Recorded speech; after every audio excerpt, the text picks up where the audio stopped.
How about Mike Singletary's first camp as a head coach? We've heard about the physicality. We've heard about the, quote, nutcracker drills. What have you seen from Mike Singletary in this first camp that maybe makes you think, as I do, he's going to be a pretty good head coach in the NFL? He's working the guys hard, and the good thing from his standpoint is the guys are buying into it. They know what he's about. They showed up at camp ready to work. A lot of them really put in extra time during their off-season conditioning drills because they knew what Singletary had in store with them once the first whistle at training camp started. So they're buying into it. The concern at this point is with so much physicality and so much hitting in these drills and so many, the nutcracker and all that stuff, are they going to wear down? Come December, come that stretch drive when they need to win games, they're going to have enough left in the tank.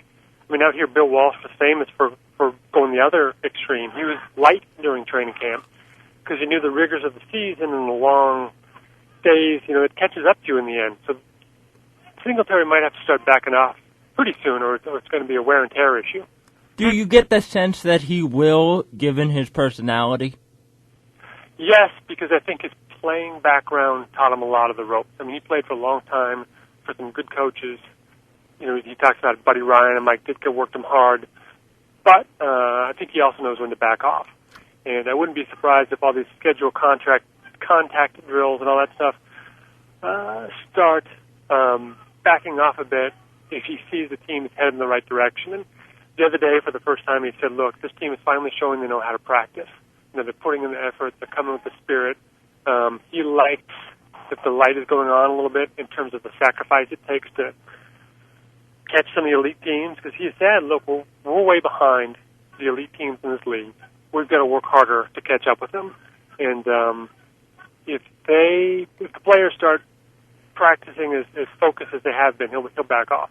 Quarterback situation, what's the story? I've heard down here that, now of course we're, miles and miles away in New York, but I've heard that it's a pretty tight-knit competition and the Niners necessarily don't want Shaun Hill to win it. Is there any truth to that?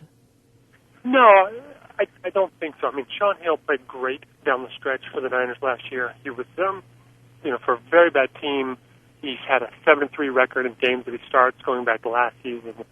He's part of the reason Mike Singletary got the job in the first place, because he was able to pull out some games and give Singletary a winning record as an interim coach. So I would say, in fact, that it would have been a slam dunk for Shaun Hill to win the job, not for the fact that Alex Smith has shown up looking like a different guy. He's passing better. He's playing with more confidence. He's getting rid of the ball quicker. So he's certainly in the mix. But I expect Shaun Hill to win the job. And how about Jimmy Ray, before we let you go? It was a bit of I do another show on this station, which you've been on, with a diehard 49er fan, and when Jimmy Ray was hired, he was admittedly a little skeptical about how this guy could be an offensive coordinator in the NFL. What have you seen from Jimmy Ray offensively, and how do you think this offense is going to do once we get into real games in about a month? I think it's fair to be skeptical. I mean, Jimmy Ray's been around a long time, and he's been an offense coordinator in a lot of stops. And if you look at the numbers, they're not very impressive. He has been in the bottom, 5 of the league, for several years as an offensive coordinator. He had some success in Kansas City, but that's about it. In some places, for example, with the Raiders, he was offensive coordinator in name, but Norv Turner was calling the plays. So that's a point of concern, I think, if you're a 49ers fan, is does this guy bring enough to the table?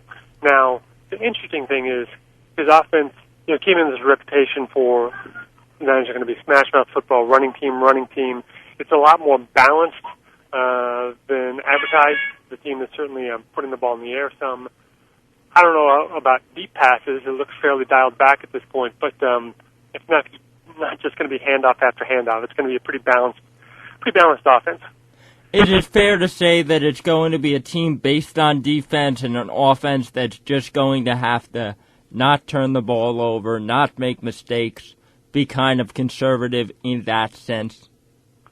Yeah, especially without Crabtree, they may not have the offensive explosiveness of, say, Arizona in the division. So, by design, I think they're going to be like some of those great Ravens teams where the defense plays great and the offense scores just enough. That's the kind of personnel they have, and that could be the kind of season they expect. The problem is, if the defense is not as good as advertised, the Niners certainly aren't in a position to win shootouts. All right, Dan Brown from the San Jose Mercury News, thank you for joining us. By the way, where are you right now? It sounds like you're in a port. Oh, I'm standing off to the side of the practice field, actually, behind a little tent they've got set up. But practice is going on before my very eyes. Wonderful. Oh, really? Live from 49ers camp. Big scoop. It's a great TV shot right now. Oh, yeah. Too bad we're on the radio.